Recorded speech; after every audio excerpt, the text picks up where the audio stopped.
अस्सलाम वालेकुम everyone and welcome back to Maddie's vlog. उम्मीद करती हूँ आप लोग सब साथ खैरियत के साथ होंगे। चलें एक छोटी सी बात के साथ जो है अपने व्लॉग का स्टार्ट करती हूँ मैं, और वो है कुछ इस तरह से कि कुछ मिल जाना और कुछ खो देना, कभी हंसने लगना और कभी रो देना, कभी मीलों का सफ़र लम्हों में तय कर लेना, कभी लम्हों का सफ़र करते हुए थक जाना, कभी वक्त के साथ आगे बढ़ते रहना तो कभी एक हादसे पर जिंदगी का रुक जाना, कभी कबूलियत के इंतजार में आसमान को तकते रहना, कभी हार के सजदे में गिर जाना, कभी सब्र से हर शख्स को मात दे देना, कभी जरा सी बात पर टूट कर बिखर जाना, कभी उठ खड़े होना हर ठोकर पर, कभी टुकड़ों को समेटते समेटते ही सिसक उठना। जिंदगी गिर के उठने का नाम है, जिंदगी अल्लाह पे यकीन का नाम है, जिंदगी मौजज़ों का नाम है, जिंदगी जिस्म जान की मौत से पहले की सांस का नाम है, जिंदगी मुस्कुराने का नाम है, जिंदगी माफ कर देने का नाम है, जिंदगी मरने तक जिए जाने का नाम है।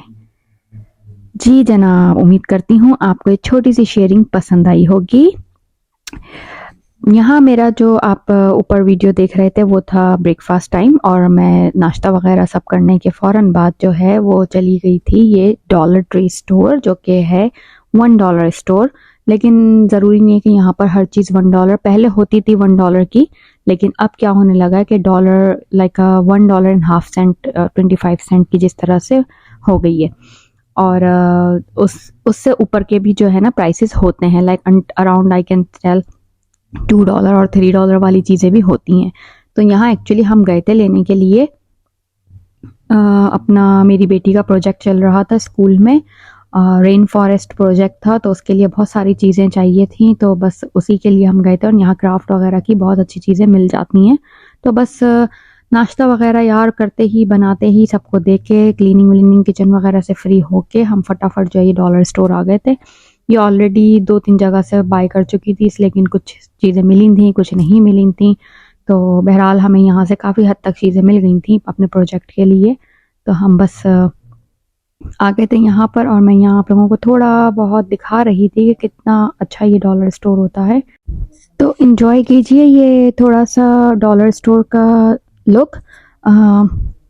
एक काम ये कीजिएगा, वीडियो को आखिर तक देखिएगा, क्योंकि आगे बनने जा रही है बहुत ही मज़े की चिकन मलाई हांडी, और रियली बहुत मज़े की है। उस रेसिपी को बिल्कुल मिस मत कीजिएगा, उसको ज़रूर देखिएगा। Enjoy the vlog.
और जनाब हम आ गए थे अपने घर वापस, सारा सामान वगैरह ख़रीद के। उफ, बच्चों के साथ उनकी शॉपिंग करना बहुत मुश्किल काम है। तो यहाँ मैंने निकाला था चिकन का कीमा, उसको मैंने डीफ्रोस्ट करने के लिए जो है ना, डीफ्रोस्ट करने के लिए मैंने रख दिया था अपने माइक्रोवेव के अंदर। 3 मिनट्स के अंदर वो डीफ्रोस्ट हो जाता है। यहाँ मेरा चूल्हा भी बहुत गंदा हो रहा था, तो जल्दी जल्दी मैंने कहा चलो भाई इसकी भी क्लीनिंग कर लें साथ साथ।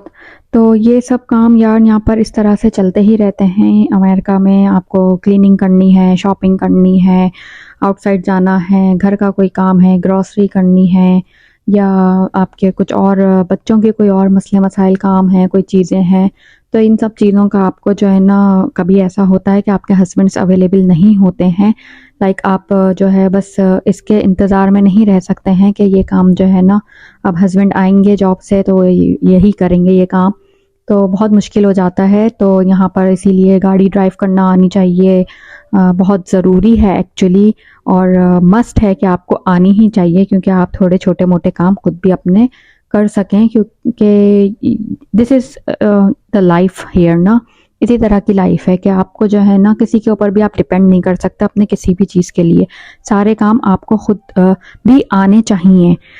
ऐसा नहीं है कि हस्बैंड्स करते नहीं हैं या ऐसा कुछ है। अगर उनके पास टाइम होता है, कुछ होता है, तो डेफिनेटली वो पहले काम करते हैं, हमसे आगे बढ़ के करते हैं, क्योंकि उन्हें पता होता है कि हम घर की भी सारी जिम्मेदारियां निभा रहे होते हैं, तो डेफिनेटली वो लोग आगे बढ़ जाते हैं। लेकिन बहुत कभी कभी ऐसी मजबूरी हो जाती है कि वो ड्राइव नहीं कर सकते, या जैसे मेरे हस्बैंड इस स्टोर का चक्कर लगा के जा चुके थे मेरी बेटी के साथ, लेकिन उनको कुछ समझ नहीं आया कि क्या लेना है, तो मैं इसलिए नेक्स्ट डे वापस गई उसको लेके कि नहीं, वो कहने लगे वहाँ कुछ नहीं मिला। मैंने कहा वहाँ मिलेगा, वहीं मिलती हैं सारी चीज़ें।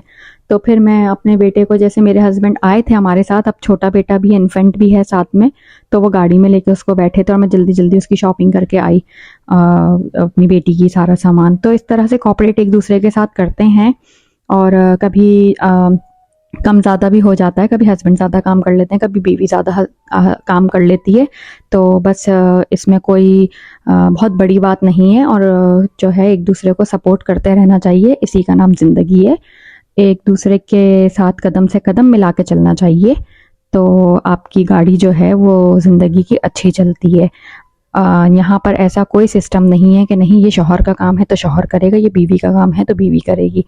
अगर शौहर को कुछ नज़र आ गया तो वो हेल्प कर देता है, अगर बीवी को कोई ऐसा काम नज़र आ गया और शौहर नहीं कर पा रहा है, आपको आदमी की ज़रूरत है, लेकिन आप नहीं, आदमी आपके पास अवेलेबल है राइट नाउ, वो बिज़ी है किसी चीज़ के अंदर और वो काम आपको करना है, तो वो आप कर सकते हो अगर, तो just go and do it, just don't wait कि नहीं ये ही आके करेंगे, या इसका ही ये काम है, या इसकी ही ये जिम्मेदारी है तो ये ही करेगा।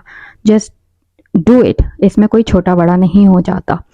और यहाँ पर मासियाँ नहीं होती हैं, हेल्पर्स जैसे आप कहते हैं पाकिस्तान में, और जो है हमारे पास तो यहाँ भाई बहुत ही जो है ना वो बहुत मुश्किल है हेल्पर्स का, क्योंकि they charge extra a lot actually.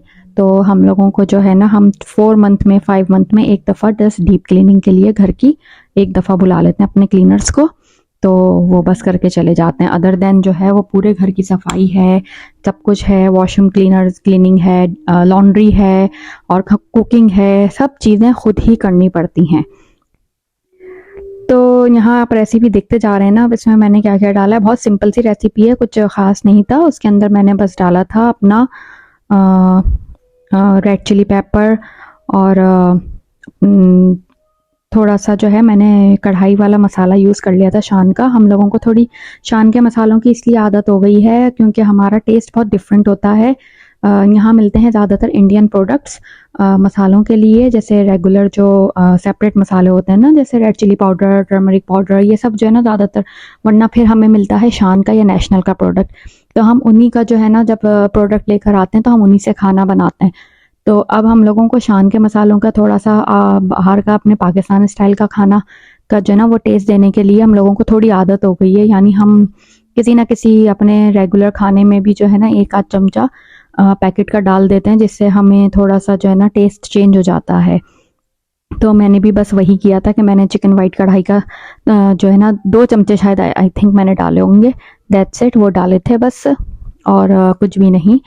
और ये बहुत सिंपल सी, बहुत इजी सी रेसिपी थी।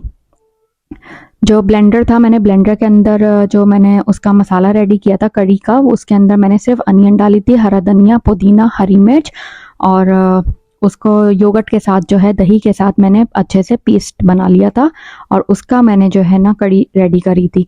और कड़ी रेडी करते वक्त आप देखेंगे मैं हल्का सा, थोड़ा सा, जैसे आप समझ लें कह सकते हैं आप हाफ से भी बहुत कम स्पून कप जो है ना, मैं उसमें कड़ी के अंदर, अपने सालन के अंदर दूध ऐड करूंगी। अगर आपके पास फ्रेश क्रीम है तो आप फ्रेश क्रीम ऐड कर दीजिएगा, मेरे पास फ्रेश क्रीम मौजूद नहीं थी तो मैंने दूध ऐड कर दिया था उसका ऑल्टरनेट, लेकिन फिर भी बहुत अच्छा टेस्ट आया था। ये बहुत ज़बरदस्त बना था। ये देख रहे हैं आप, मैंने यहाँ पर जो है ना दूध ऐड किया है। वहाँ मैं कबाब फ्राई कर रही हूँ और अब जब ये रेडी हो जाएगा तो इसके बाद मैंने इसके अंदर क्या करना है, कबाबों को अच्छे से फ्राई करने के बाद मैंने जो है ये पूरा जो सालन था वो मैंने फ्राइंग पैन के अंदर डाल दिया था, क्योंकि उससे जो है वो क्या हुआ था कि जो मैं कबाब तल रही थी तो उसका जो ऑयल था ना उसकी खुशबू की अलग ही खुशबू आ रही थी। तो मैंने सोचा मैं उसके अंदर डालने के बजाय वाई नॉट कि मैं इसके अंदर जो है सालन को डाल दूँ तो और टेस्ट डेवलप हो जाएगा थोड़ा। तो इस तरह से मैंने थोड़ी सी जो है ये ट्रिक यूज़ करी और मैंने इसको कन्वर्ट कर दिया फ्राइंग पैन के अंदर। और इसके बाद जो है मैं कबाब वगैरह सब डालने के बाद मैं इसमें कोयले का धुआं डालूंगी। कोयले का धुआं जब दे दूंगी तो इससे बिल्कुल बाहर की जो है ना एक ऐसी खुशबू और वो आ गई थी, इसके अंदर टेस्ट आ गया था कि जैसे ये कोयले के ऊपर पका था। तो जैसे बारबेक्यू फ्लेवर होता है ना, तो वो उसकी वजह से तो टेस्ट जो है ना वो दुगना अच्छा हो गया था। मज़ा ना आए तो पैसे वापस। बहुत ही उम्दा तो जनाब यहाँ जो है मैं आप लोगों को बाहर ज़रूर इस रेसिपी को ट्राई कीजिएगा। आउटडोर देखें ज़रा कितना अच्छा हो रहा था वेदर। बहुत टाइम के बाद हम 105, 106, 108 डिग्री से नीचे आए थे। बहुत गर्मी चल रही थी, लेकिन अभी तक सही से बारिश हुई नहीं है और हम वेट कर रहे हैं कि शायद आज बारिश हो जाए। यहाँ मैं आपको दिखाती चलूँ, ये मेरी एक फ्रेंड ने बहुत ही क्यूट सा मिर्चों का है प्लांट उसने गिफ्ट किया था हमें। और यहाँ हमारे पास जो है ना वो रेगुलर नान नहीं मिलते हैं, जो जाओ बाजार से जाके 4 नान ले आओ, वो वाली कहानी नहीं है हमारे पास भाई। हम ये फ्रोज़न नान यूज़ करते हैं। जब हमें कुछ अच्छा खाने का दिल करता है नान के साथ में तो हम ये चीज़ यूज़ करते हैं। और ये आजकल बहुत अच्छे नान आए हुए थे। पहले हम जो है वो मेज़बान के, दीप के, इंडियन प्रोडक्ट है उसके यूज़ करते थे, लेकिन अब जो है ये कराची ब्रांड जो आने लगा है पाकिस्तान से, ये बहुत अच्छे नान है तो आजकल हम लोग सब यही यूज़ कर रहे हैं। और इसको मैं समटाइम्स क्या करती हूँ बटर में और थोड़ा सा पानी लगा के तवे पे भी कभी सेक लेती हूँ। लेकिन मुझे लगी थी बहुत ज़ोरों की भूख और मेरा बेटा सो रहा था। मैंने कहा इससे पहले वो उठ जाए भाई मैं जल्दी से खा लूँ, तो मैंने बस उसको माइक्रोवेव में ही जो है ना गर्म करके नान को खा लिया, क्योंकि मुझे लग रहा था कि मेरे पास मैक्सिमम 5-7 मिनट हैं, तो जो है मैं जल्दी से बस उसको फिनिश कर लूँ किसी तरह से। तो बस मैंने अपने लिए निकाला थोड़ा सा सालन और उस रोटी को जो है मैं दिखाती हूँ आपको किस तरह से वो माइक्रो में हो गई थी। जस्ट लाइक अगर 1-2 नान रखते हैं आप तो उसको आपको ज़रूरत पड़ती है only for 1 minute, that's it. और वो अच्छे से गर्म हो जाते हैं और बहुत सॉफ्ट भी हो जाते हैं। ये देखिए जनाब, ये आ गया है बाहर हमारा नान। और अब हम करते हैं अपना खाना इंजॉय, और आप भी कीजिए इस रेसिपी को इंजॉय। और जो भी ट्राई करे प्लीज़ मुझे कमेंट में करके ज़रूर लिख के बताइएगा कि आप लोगों को कैसी लगी ये रेसिपी। ट्रस्ट कीजिए मुझ पे और इसको ज़रूर ट्राई कीजिएगा। और बस अब ये हो चुका था सारा खाना वाना डन, और अब मैं जा रही थी अपनी डाइनिंग टेबल वगैरह की सब क्लीनिंग वगैरह करने। और थोड़ी सी क्लीनिंग वगैरह के बाद इंशाल्लाह मैं बैठूंगी, थोड़ा आराम करूंगी और आप लोगों के व्यूज़ का, कमेंट्स का इंतज़ार करूंगी। अगर वीडियोस पसंद आ रही हैं प्लीज़ मेरे चैनल को सब्सक्राइब कीजिए, वीडियोस को लाइक कीजिए। और कहाँ होते हैं आप लोग, वीडियोस देखें और बताएं मुझे कैसे लग रहे हैं मेरे व्लॉग्स। इसके साथ ही मैं लेती हूँ आप लोगों से इजाज़त। और ये भी देखते चले जाइए, यहाँ बस मैंने बॉटल्स वॉश वगैरह सब करके स्टरलाइज़ करने के लिए रख दी थी अपने बेटे की, तो यहाँ स्टरलाइज़र चल रहा था। ये सब आखिर के काम होते हैं। चलें जी, इंशाल्लाह फिर मिलेंगे नेक्स्ट व्लॉग में। अपना बहुत ख्याल रखिएगा, दुआओं में याद रखिएगा। अल्लाह हाफिज़।